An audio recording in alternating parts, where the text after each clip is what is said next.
सभी धम्म प्रेमियों को जय भीम, नमो बुद्धाय। आज भंते विनयचार्य जी के विचारों को बहुत ही ध्यानपूर्वक सुने। जब तक पंडों को महाबोधि महाविहार से ना निकालना तब तक सांस मत छोड़ देना। सांस बिल्कुल नहीं निकलनी चाहिए। सब मिलकर लड़ो। जैसे मैं कहता हूं, साथ मिलकर लड़ेंगे और साथ मिलकर जीतेंगे। साथ मिलकर लड़ेंगे, साथ मिलकर जीतेंगे। क्यों जीतेंगे? एक बार भ्रम फैलाया गया बुद्ध के खिलाफ। एक बार श्रावस्ती में एक महिला किसी पंडे के चक्कर में आ गई। उसने कहा कि तथागत बुद्ध को अपने यहां बुला मत लेना, उनकी देशना अपने घर पे कभी करा मत लेना, क्योंकि तथागत जो है वो किसी भी ईश्वर को, शास्त्र को, साहित्य को नहीं मानते। तथागत किसी की परंपरा को नहीं मानते, ना परंपरा मानते, ना साहित्य मानते, ना किसी परमेश्वर को मानते, ना किसी ईश्वर को मानते। तथागत को केवल अपना ही अत्य गाते हैं। अपने अत्य के अलावा किसी की बात नहीं करते। अनजान महिला थी, उसके बात में ये बात भी घुस गई कि पंडा कह रहा है, और पंडा शास्त्रवादी होता, शास्त्र का ज्ञाता है। उन लोगों की बातों पे ज्यादा यकीन किया जाता है जो शास्त्री होते हैं। ये बात हकीकत है, ये मानते हो? जो शास्त्री होते हैं, जो शास्त्र को पढ़ने वाले हैं, उनकी बातों में यकीन ज्यादा होगा। इसलिए होगा कि उनके पास प्रमाण है शास्त्र का। तो वो भी ये कहता है कि बुद्ध के पास कोई शास्त्र ही नहीं है जिसका प्रमाण दे सके बुद्ध कोई शास्त्र है। क्योंकि बुद्ध तो अति अत कहते हैं, यानी अत का मतलब अपना ही अपना कहते हैं। अपने अंदर जो ज्ञान प्राप्त हुआ वही बोलते हैं। वो किसी की नहीं सुनते, ना किसी की बोलते। तो आप ही तो सुनो, मैं आपसे भी कह रहा हूं, अरे उसी को तो बुद्ध कहते हैं जो अपनी कहते हैं। बुद्ध दुनिया की नहीं कहते, ना किसी और की कहते, वो अपनी कहते हैं। जो अपनी कहते वो बुद्ध है। अगर दुनिया की कहे फिर बुद्ध नहीं हो सकते। बुद्ध सर्जनात्मक है। जिन्होंने सर्जन किया है, जिन्होंने उत्पन्न किया है। बुद्ध ऐसे है समझने के लिए, शास्त्री कैसे होते हैं और बुद्ध कैसे होते हैं। शास्त्री होते हैं जैसे तालाब, तालाब समझते हो? बुद्ध कैसे होते हैं? जैसे कुआं। तालाब और कुआं दोनों में क्या समान है? दोनों में समान है पानी। तालाब में भी पानी है और कुएं में भी पानी है। जो तालाब का पानी है वो कहां से आया? कहां से आया? वो पानी या तो वर्षा से आया, या नदी से आया, या किसी ट्यूबवेल से आया, या बाहर का कोई भी स्रोत हो सकता है, वो तालाब में चला गया। तालाब के पानी का स्रोत क्या है? बाहर से। और तालाब में पानी कितने दिन ठहर सकता है? कुछ चंद महीने। वो पीने योग्य नहीं, वो घर की किसी सामग्री में प्रयोग करने योग्य नहीं, भोजन बनाने योग्य नहीं। और कुछ दिनों बाद तो उसमें दुर्गंध भी हो जाएगी, कीड़े भी हो जाएंगे, गंदगी भी हो जाएगी, और कुछ समय पश्चात वो सूख भी जाएगा, समाप्त। क्यों समाप्त हुआ? क्योंकि उसके पानी का स्रोत बाहर था। कुएं का पानी क्या बरसात से आया? नदी से आया? किसी और ट्यूबवेल से आया? नाली से आया? नहीं आया। कहां से आया? उसका भीतरी स्रोत है। कुएं का पानी का स्रोत बाहर से नहीं है, भीतर से है। क्या कुएं का पानी महीनों में सूख जाएगा? सड़ जाएगा? दुर्गंध देगा? इसलिए बुद्ध का जो स्रोत है वो बाहर से नहीं है, वो भीतर से होता है। इसलिए अत्य अत कहते हैं। शास्त्री का स्रोत बाहर से है, तो बाहर से बोलता रहता, बाहर ये लिखा, बाहर ये कहा, बाहर ये कहा, वो बाहर रहता हमेशा। तो जो बाहर है उसकी बाहर कभी नहीं हो सकती। तो बुद्ध को ऐसे ही उस पंडित ने वो महिला को भरमा दिया, बोली ऐसे बुद्ध है, अपनी अपनी बोलते हैं, किसी की नहीं बोलते, मतलब किसी की नहीं बोलते। और क्यों बोले? किसी की उधार की बात क्यों बोले? कल मांगने आ जाए कि आपने मेरी बात को बोला, मेरे शास्त्र की बात को बोला। इसलिए बुद्ध ने कहा मैं अपनी बोलूंगा। वो महिला एक दिन लकड़ी लेने चली गई, ऐसा भ्रम दिमाग में बैठा कि बुद्ध से नफरत होगी उसे। एक दिन लकड़ी लेने चली गई, लकड़ी लेने जा रही थी तो बहुत सारी महिलाओं को उसने ऐसे ही ये कहानी सुना के पूरा मोहल्ला बुद्ध के खिलाफ कर दिया। बुद्ध की एक उपासिका, विशाखा नाम की उपासिका, उसे मालूम हुआ कि ऐसे ऐसे पूरा भ्रम मोहल्ले में हो गया। वो बड़ी नाराज निराश हुई, मन में तो है कि जाके इसको समझाओ और समझाओ कि बुद्ध कौन है। विशाखा ने सोचा कोई मौका आएगा, किसी अच्छे मौके पे बताऊंगी। तो एक दिन और लकड़ी लेने जा रहे थे, तो जंगल से लकड़ी ले रहे थे। लकड़ी लाते समय उस महिला के पैर में कांटा लग गया, और कांटा जहरीला कांटा था, किसी को बुला भी ना सकी। बाकी महिलाएं चली गई, अकेली बेचारी तड़पती रही। पैर से खून बहने लगा, पीड़ा इतनी तेज पीड़ा थी कि उसकी अब लगता है कि शरीर सांस छोड़ देगा, मृत्यु हो सकती है। उसी समय बुद्ध वहां से गुजरे और बुद्ध की नजर उसके पैर पे पड़ी जहां से खून बह रहा था, और वो पीड़ा से व्याकुल हाहाकार मचा रही थी। बुद्ध ने उसको देखा, उसके पैर से खून को बहता देखा, संग से कहा कि इसकी मरहम पट्टी करो। जो भी चंद औषधि थी उस कांटे को निकाला, उसका पैर साफ किया। पैर साफ में ध्यान देना, कहां पहुंचा नजर आपकी दृष्टि, पैर साफ किया, पैरों को छुआ। उन धर्मशास्त्रों में, आज के धर्मशास्त्रों में आज भी ये परंपरा है कि महिला का पैर किसी साधु सन्यासी से छू जाए तो बहुत बड़ा पाप है। महिला का पैर साधु सन्यासी तो छोड़ो, पत्नी का पैर अगर पति छू ले, धरती ऊपर आसमान नीचे हो जाएगा। साधु सन्यासी तो दूर की बात, पति पत्नी का छूले, पत्नी छूले कोई हद नहीं, ये तो परंपरा है। ये चलेगा कि पत्नी छुए रोज पति के पैर, पर पति छूले तो ये उल्टी कयामत आ जाएगी, आएगी ना उल्टी। तो उस समय संघ ने वो महिला का पैर को साफ किया, पट्टी की। उस महिला को होश है, उसने देखा ये तो पाप हो गया मेरे से, ये क्या हो गया, मुझे तो अब मृत्यु भी नहीं मिलेगी, मैं तो भटकती रहूंगी संसार में कि एक साधु के हाथ मेरे पैर पे लगे। वो हाथ जोड़ी, बंधन करी, माफी मांगने लगी कि मैं मर जाती अच्छा थी, पर आप मेरे पैरों को मत छूते। बुद्ध मुस्कुराए और देखते रहे और कहने लगे, बुद्ध कुछ कहते इससे पहले विशाखा आ गई। अब बोला जाना चाहिए, अब मौका अच्छा है। तो विशाखा कहती कि बहन, जिसको तुम मोहल्ले मोहल्ले में कहते कि बुद्ध की बात मत सुनना, बुद्ध से कभी उपदेश मत ले लेना, दीक्षा मत ले लेना, उन्हें भोजन पे मत बुलाना, आज जिन्होंने तुम्हारी इस पीड़ा को सुना है, हृदय से समझा है, इसका निवारण किया है, ये कोई आम साधु सन्यासी नहीं है, यही बुद्ध है जिन्होंने आज तुम्हारे दुख को दूर किया। और बुद्ध के बीच में ये जो स्त्री है, जो पुरुष है, वो नहीं है। बुद्ध के बीच में केवल दुख था और दुख मुक्ति का मार्ग बुद्ध था। बुद्ध की सोच में स्त्री नहीं आती। जैसे एक छोटी सी और आती है लाइन कि कुछ डाकू लोग, बदमाश लोग एक महिला को किडनैप करने के लिए उसके पीछे भाग रहे थे, और बुद्ध साधना में बैठे।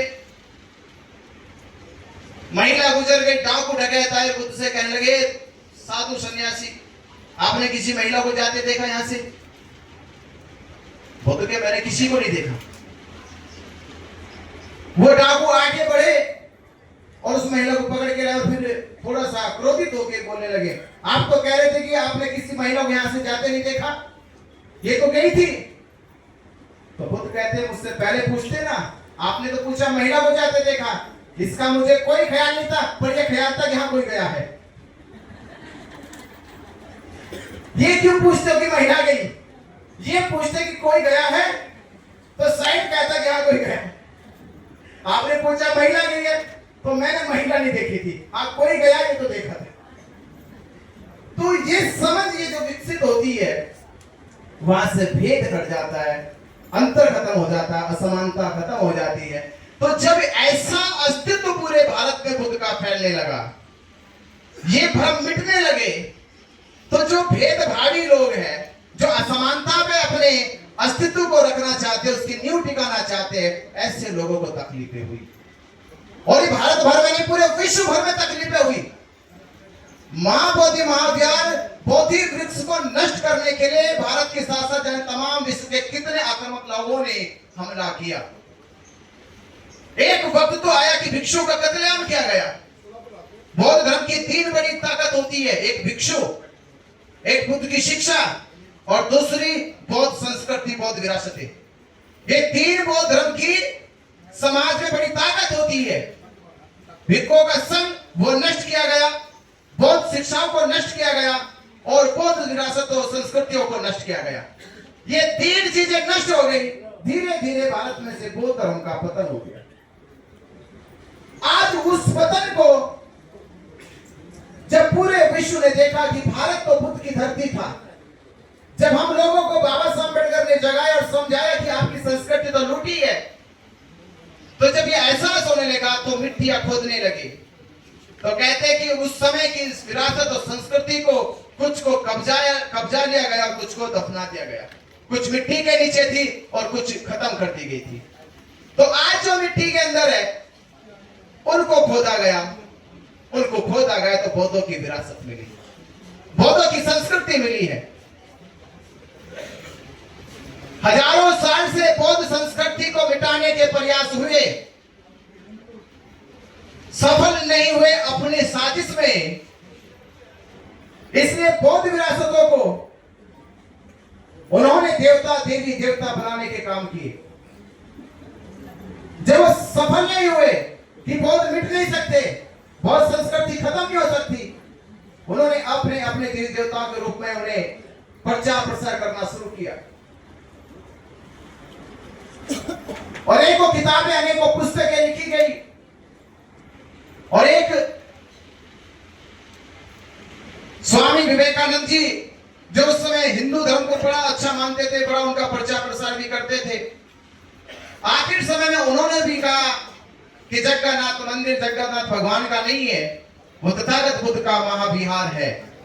ये कहा गया तो पूरे भारत में ये चर्चा होगी कि एक कट्टर हिंदू स्वामी विवेकानंद ने भी ये बात कह दी कि जगन्नाथ मंदिर जगन्नाथ भगवान का नहीं बल्कि तथागत बुद्ध का महाविहार है।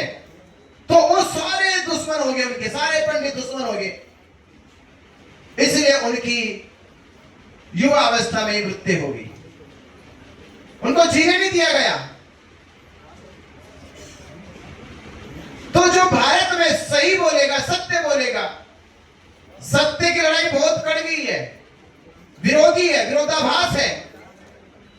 सिद्धार्थ गौतम ने शाक्य कुलों के खिलाफ जाके कहा कि मैं आपके इस निर्णय में सहमति नहीं है मेरी कि आप कौलियों के साथ युद्ध करें और युद्ध करके रोहिणी नदी का कोई हल निकाले, मैं इस बात से सहमत नहीं हूं। जबकि पूरा शाक्य संघ सहमत है, पूरा शाक्य संघ सहमत है और एक तरफ अकेले सिद्धार्थ होकर के मैं सहमत नहीं हूं। उस समय के समाज ने कहा कि सिद्धार्थ गलत है, सही कहा नहीं। और आज भी सिद्धार्थ कह दे ये बात कि मैं आपके इस निर्णय से सहमत नहीं, तो आज भी समाज कहेगा कि ये गलत है। पर सिद्धार्थ अपने निर्णय पे अड़िग रहे, आप गलत है तो गलत है, कि हिंसा किसी भी समाधान का हल नहीं है, पानी पे दोनों का अधिकार है। उनको भी भूख लगती है, उनको भी भोजन की आवश्यकता, केवल आप ही को भूख नहीं लगती, दोनों पक्षों को भूख लगती है। दोनों पक्षों में भोजन की आवश्यकता है, दोनों की फसलें उगनी चाहिए, दोनों के खेतों को पानी मिलना चाहिए। तो सिद्धार्थ उस समय भी सही थे और आखिरी समय में भी उन्होंने अपने 5 गुरु भाइयों को भी आखिरी में छोड़ा, कहा कि मैं अब आपके साथ नहीं चल सकता। आखिर में भी छोड़ा, मैं आपके साथ नहीं चल सकता। 5 सिद्धार्थ से सीनियर थे, उन्हीं के बताए रास्ते में चल रहे थे, पर आखिरी में सिद्धार्थ ने कहा नहीं चल सकता, रास्ता अलग हो गया। और 5 ने सिद्धार्थ को गलत कह के कि ये पद भ्रष्ट हो गए हैं, इन्होंने अपना विनय तोड़ दिया है, इन्होंने अपने नियम तोड़ दिए हैं। 5 की मेजोरिटी थी, बहुमत था। उस समय भी कहा कि 5 सही है, सिद्धार्थ गलत है, पर परिणाम कुछ और आने थे। और परिणाम आए, 5 चले गए सारनाथ और सिद्धार्थ गौतम बोध गया में बुद्धत्व की प्राप्ति कर गए। सत्य के लिए बहुमत की कोई आवश्यकता नहीं होती। सत्य के लिए अगर कोई सत्य की बात है, ज्ञान की बात है, वहां बहुमत नहीं चाहिए। बहुमत चलता राजनीति में, केवल बहुमत से केवल राजनीति की जा सकती है, ज्ञान प्राप्त नहीं किया जा सकता। कि ज्ञान प्राप्ति के लिए बहुमत चाहिए आपको।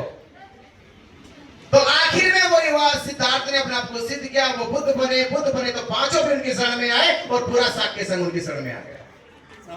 सत्य की राह पे चलना चाहिए, बहुमत की राह राजनीति पैदा करेगी। तो जब तथागत अपनी राह पे चलते रहे तो सारा बहुमत, जितना पंडों का बहुमत था, उनके खिलाफ हो गया। वही आज भी हम ये कहते, आज भी बाबा साहब अम्बेडकर जब संविधान सभा में जाते, सारा बहुमत बाबा साहब के खिलाफ, कि बाबा साहब को संविधान सभा में नहीं भेजो, बाबा साहब को चुनाव हराओ। सारा बहुमत इकट्ठा और बाबा साहब को चुनाव हराया गया। पर सत्य कुछ और ही था। लड़ाई जब संकल्पित हो, जब लड़ाई विश्वास से लड़ी जा रही हो, देखो कैसे घूमते घूमते कैसी आई लड़ाई। पहले हराया गया, फिर सीट को बंटवारा कर दिया गया, तीसरा फिर बाबा साहब अम्बेडकर चुनाव लड़वाया गया और तीसरी बार चुनाव लड़के फिर से संविधान सभा भेजना का काम किया गया। तो जब लड़ाई संकल्पित हो तो बाधा तो आ सकती है, असफलता आने वाली नहीं है। बाधा तो आएगी पर असफलता नहीं आएगी, सफलता मिलेगी। तो आज ये आंदोलन 134 साल से जो देश के और विश्व के बौद्ध लड़ रहे हैं, इसमें हमने 2 ही चीजें पकड़ी अभी तक। 2 चीजें पकड़ लो बस। पहली चीज ये है कि भारत के बौद्ध जागरूक नहीं है। भारत के बौद्ध जागरूक नहीं है। उन्हें अब तक ये ख्याल ही नहीं कि महाबोधि महाविहार मुक्त होना चाहिए या नहीं होना चाहिए। हमारी जीवन उद्देश्य होना चाहिए। तो भारत के बौद्ध जागरूक नहीं है कि महाबोधि महाविहार मुक्त होना चाहिए या नहीं होना चाहिए, या ये बीटी एक्ट क्या है, ये कानून क्यों बनाया गया, कब बनाया गया, इस कानून से क्या होता है बौद्धों के साथ, तो क्या सबसे बड़ा नुकसान होता है। अगर बीटी एक्ट ना होता, अगर बीटी एक्ट ना होता तो आप सोचिए, भारत के राम मंदिर, सिटी मंदिर और साईं मंदिर, तिरुपति बालाजी मंदिर, ये केवल भारत के हिंदुओं के मंदिर है। कहां के मंदिर है? भारत के हिंदुओं के मंदिर है। और केवल भारत के हिंदू जब इसमें दान देते तो उनकी दान की गणना कितनी होती है? करोड़ों में होती है, करोड़ों में।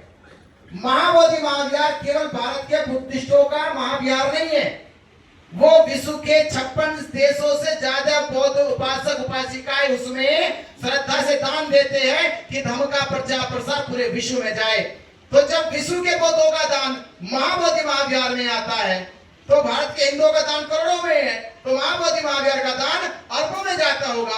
अरबों का दान आने के बाद भी आज तक बीटीएमसी 76 साल का बैठी हुई, 76 साल के बाद भी बीटीएमसी ने, थाईलैंड ने, जहां ना तो सिद्धार्थ गौतम को जन्म हुआ, ना सिद्धार्थ गौतम को बुद्धत्व की प्राप्ति हुई और ना बुद्ध को महापरिनिर्वाण प्राप्त हुआ थाईलैंड में, उन्होंने विश्व का सबसे बड़ा भिक्षु निवास बना दिया, भिक्षु ट्रेनिंग सेंटर बनाया। पर आज भी बीटीएमसी ने, जो 76 साल से बौद्धों के दान को ले रही है, बीटीएमसी ने बोध गया में महाबोधि महाविहार में जहां महाबोधि महाविहार की 5000 एकड़ से ज्यादा जमीन है, वहां भिक्षुओं के लिए निवास तक नहीं बनाएंगे आज तक। वहां नहीं बनाएंगे क्योंकि बीटी एक्ट जो लगा हुआ है, भिक्षुओं के लिए चिकित्सा की सुविधा नहीं की गई, भिक्षुओं के लिए प्रशिक्षण केंद्र नहीं खोले गए। अगर भिक्षुओं के लिए प्रशिक्षण केंद्र होते तो आज भारत में जो सपना बाबा साहब अम्बेडकर देखते कि भारत गोद में होगा, तो भारत गोद में किन की वजह से होगा? भिक्षु संघ की वजह से होगा, भिक्षु प्रचारकों की वजह से होगा। तो प्रचारकों के लिए जब बोध गया में आज तक प्रशिक्षण केंद्र नहीं बना और प्रशिक्षण केंद्र बन जाता तो आज हजारों भिक्षु, हजारों प्रचारक बोध गया से निकले भारत और भारत के बाहर विश्व में जाके बौद्ध धर्म का प्रचार प्रसार करते और एक ख्याति बनती कि हजारों लाखों बौद्ध भिक्षु बोध गया से आते, पर बोध गया का वो नाम आज तक भी नहीं हुआ। इसीलिए क्योंकि बीटी एक्ट जो बना हुआ, अगर बीटी एक्ट हट जाता तो आज भारत के बौद्ध मिलके विश्व का सबसे बड़ा भिक्षु प्रशिक्षण केंद्र बनाते, अगर बीटी एक्ट हट जाता। तो इसलिए हटाना जरूरी है कि विश्व का सबसे बड़ा बौद्ध भिक्षु प्रशिक्षण केंद्र बोध गया में बनाया जाए, इसलिए बीटी एक्ट हटना चाहिए और भारत बौद्ध में बने, इसलिए बीटी एक्ट हटना चाहिए। तो बौद्धों को भारत में ये जागरूकता पैदा नहीं हुई कि बीटी एक्ट क्यों है, महाबोधि महाविहार मुक्त क्यों होना चाहिए। तो पहला काम हमने अपने इस विश्लेषण में सोचा कि सबसे बड़ा काम ये करो, महाबोधि महाविहार मुक्ति के लिए पूरे देश के बौद्धों को जागरूक करो। क्या करो? जागरूक करो। दूसरा काम, बौद्धों को एकजुट करो। क्या करो? दो ही काम करना, भारत के बौद्धों को जागरूक करो और एकजुट करो। और जिस दिन भारत के बौद्ध एकजुट होकर करोड़ों की संख्या में चले गए, कितनी संख्या में? करोड़ों की संख्या में चले गए, तो फिर उस दिन हम भी कहेंगे सुप्रीम कोर्ट से भी और सरकार से भी कि आपने राम मंदिर का फैसला ये कह के सुनाया कि राम मंदिर के पक्ष में कोई अवशेष नहीं, कोई शेष नहीं, कोई सबूत नहीं, कोई गवाह नहीं, पर भारत के करोड़ों हिंदुओं की आस्था है राम मंदिर में। ये राम मंदिर की पूजा करते आए हैं, इसलिए इन करोड़ों के हिंदुओं की आस्था के आधार पे ये राम मंदिर का फैसला हिंदुओं के पक्ष में सुनाया जाता है। तो तब हम भी कहेंगे कि अब भारत के करोड़ों बुद्धिस्टों की आस्था है। अब ये मामला सरकार या बीटी एक्ट बौद्धों के बीच का नहीं है, बल्कि बौद्धों की आस्था का मामला है। तो उनको बात माननी पड़ेगी। तो ये कब होगा? जब भारत में बौद्धों की ताकत का पता चलेगा। भारत में अभी तक बौद्धों की ताकत का ही नहीं पता है। हमने इसलिए कहा था बुद्ध पूर्णिमा पे कि भारत के इतिहास में ये तारीख दर्ज होनी चाहिए, ये बिहार राज्य की तारीख दर्ज होनी चाहिए, गया में तारीख दर्ज होनी चाहिए कि 12 तारीख को 12 लाख बौद्ध बोध गया पहुंचे हैं। पर सरकार षड्यंत्र करी, सब कुछ किया उन्होंने, और हमारे उस प्रोग्राम को भारत पाकिस्तान का युद्ध का हवाला देके फेल करने का काम किया गया। पर इसका अर्थ ये नहीं कि हम फेल हो गए, हम निराश हो गए। एक कहावत है कि शेर एक कदम पीछे जाता है इसलिए नहीं को डर गया, बल्कि इसलिए जाता है कि छलांग लंबी लगाने वाला है, छलांग लंबी लगाने वाला है। तो हमने कहा कोई बात नहीं, आपने वो वाली 12 हमारी निकाली है, हम आने वाली 12 फरवरी 2026 को एक लंबा समय बना के पूरे देश के बौद्धों को जागरूक करेंगे और 12 फरवरी तक करोड़ों बुद्धिस्टों को एकजुट करेंगे और महाबोधि महाविहार मुक्त करेंगे। और ये पवित्र कार्य तब तक पूरा नहीं होगा। मैं एक चीज आपके सामने कह रहा हूं, इस पवित्र धरती पे कह रहा हूं पूरे विश्वास से, श्रद्धा से कि ये पवित्र कार्य और ये पूरी एकजुटता तब तक सफल नहीं होगी जब तक भारतीय बौद्ध महासभा इसमें आगे काम ना करे। भारतीय बौद्ध महासभा इसमें आगे आ जाए, क्योंकि बाबा साहब अम्बेडकर जी की वो संस्था है जिससे हमने जीना सीखा कि बौद्ध धर्म क्या है। मेरा जीवन की शुरुआत, मैंने कहा था प्रवीण नेगाड़े जी बैठे एक दिन मुझसे फोन पे लंबी चौड़ी बात कर रहे थे, मैंने कहा कि मैं आपको एक सच्चाई बता रहा हूँ। मेरी जीवन की शुरुआत 13 फरवरी 2014 में 10 दिन का पहला श्रावण शिविर मैंने भारतीय बौद्ध महासभा का लिया था। वहीं से शिक्षा अर्जित करके ये संकल्प लिया कि भारत में राजनीति के पेड़ लगकर फल देने लगे, राजनीति के पेड़ लगकर फल देने लगे, पर अभी तक धमकिया बीज बंजर भूमि में बोया तक नहीं गया। इस बंजर भूमि को उपजाऊ बनाना है, बीज बोना है। और भारत के कम से कम जो युवा भिक्षु है, आप देखते संख्या के अनुपात में, आप सभी जानते संख्या के अनुपात में भिक्षुओं की उम्र कितनी है? कोई 50 है, 60 है, 70 है, संख्या के अनुपात में 80-90% मिलेंगे, पर युवा भिक्षु बहुत कम मिलेंगे। तो मैं तो विनती करता हूं अपने वरिष्ठ भिक्षुओं से कि आप लोग तो बहुमत में है, हम अल्पसंख्यक वालों को थोड़ा सा अपना आशीर्वाद जरूर दे दें। तो युवा भिक्षु अल्पसंख्यक में है, तो ये मेरा, तो मैंने वो सोचा कि ये काम पूरा हो सकता है अगर भारतीय बौद्ध महासभा इस आंदोलन को पूरी तरह से लीड करे, आगे आए। कि भारतीय बौद्ध महासभा कहे कि भारतीय बौद्ध महासभा का उद्देश्य अब होगा कि महाबोधि महाविहार मुक्त करा के रहेंगे। तो भीमराव अम्बेडकर जी बैठे और इनकी तरफ से इनके सभी साथियों को मैं यही विनती कर रहा हूं, निवेदन कर रहा हूं कि वो आए, ये पवित्र संस्था इस पवित्र आंदोलन को आगे लेकर चले। और आने वाली 12 फरवरी 2026 तक हम बुद्ध वंदना करें तो भी बोध गया मुक्ति का जिक्र करें, कहीं धर्म का प्रचार करें तो महाबोधि महाविहार मुक्ति का जिक्र करें, किसी से भी धार्मिक सामाजिक चर्चा हो तो अपनी चर्चा में ये आदत बना लो कि उसमें कहीं ना कहीं महाबोधि महाविहार मुक्ति की बात जरूर आनी चाहिए। और वो बात आने लगी तो आपकी बात पूरे देश में चली जाएगी, और जब देश में चली जाएगी तो सरकार के कानों में और सुप्रीम कोर्ट के कानों में भी चली जाएगी। फिर वो रात को सो नहीं सकते चैन से, बोले कि अब तो मुक्त करना ही होगा, पूरे देश से करोड़ों बुद्धिस्ट एकजुट हो जाओ और महाबोधि महाविहार मुक्त करा लो। और आखिर में ये यात्रा 17 अगस्त और 2025 में दीक्षा भूमि नागपुर से शुरू की गई। किसी ने मुझसे सवाल किया कि आपने नागपुर से क्यों शुरू की गई? मैंने कहा तथागत बुद्ध को बोध गया में ज्ञान प्राप्त हुआ, पर ज्ञान ने किसी को दिया नहीं, वहां पे प्राप्त तो कर लिया पर दिया नहीं। दिया कहां जाके?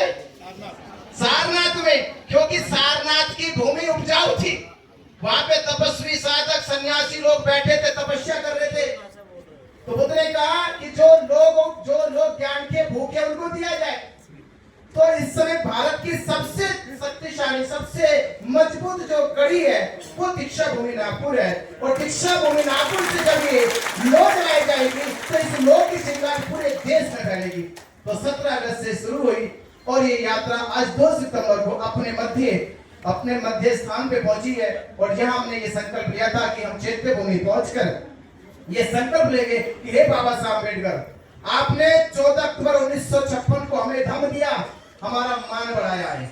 हम संकल्प ले रहे कि बाबा साहब अम्बेडकर, आपने 14 अक्टूबर 1956 को दम दिया, हमारा मान बढ़ाया है। हम आपके बच्चे महाबोधि महाविहार मुक्त करके आपको देंगे और आपका सम्मान बढ़ाएंगे।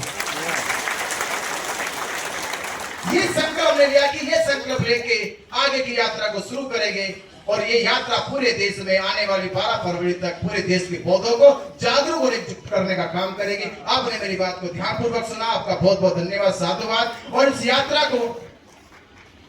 इस यात्रा को हमारे साथ कंधे से कंधा मिलाकर चलने वाले सबसे, जिन्होंने, मैं जेल में था तब, जेल में उन्होंने कहा कि बंदे जी तैयारियां हो गई। तो मैंने कहा भाई तैयारी हो गई, निकलने की तैयारी नहीं हुई अभी, पहले निकलने की तैयारी करो। करके प्रोग्राम की तैयारी हो गई, सबसे बात हो गई। बोले सबसे बात मत करो, पहले वकील साहब जज से बात करो, इनसे बात हो जाए पहले तो किसी से बात करना। तो लोगों ने लगा प्रयास किया और फाइनली हमें जमानत मिली। जमानत जो 8 दिन में मिलनी चाहिए थी, उसे मिलने में कम से कम 68 दिन लगे। जो केस भी नहीं था, झूठा केस में क्या लिखा? अटेम्प्ट टू मर्डर का केस बना मेरे ऊपर, मारने का प्रयास। और कैसे मारने का? कि पसली हड्डी तोड़ दी, दांत तोड़ दिए, सर की हड्डी तोड़ दी, गले से वो गमछे से गला घोट दिया। और जब डॉक्टर ने सारी रिपोर्ट बनाई, डॉक्टर ने कहा किस बेवकूफ ने फाइल लिखी, कौन सी हड्डी टूटी है, कौन सा दांत टूटा है, कौन सा सर फूटा है, कुछ भी तो नहीं है इसमें। तो ये फर्जी मुकदमा बनाया गया। खैर कोई बात नहीं, हमने तभी कहा था कि जेल जाने के बाद आपने धरने को हटाया है, पर हम देश में से आंदोलन हटने नहीं देंगे। वो जिंदा रहेगा और देश में मजबूती से काम करेगा। तो इस यात्रा को सफल बनाने के लिए हमारे नितिन गजबी भाई और राकेश भार्गवे जी, योगेश राउत, जिन्होंने बहुत मेहनत करके इस यात्रा को सफल बनाने के लिए, और 16 अगस्त का नागपुर में हजारों संख्या, वहां अभी तक भी लोग कहते हैं कि वो जो क्या नाम उसका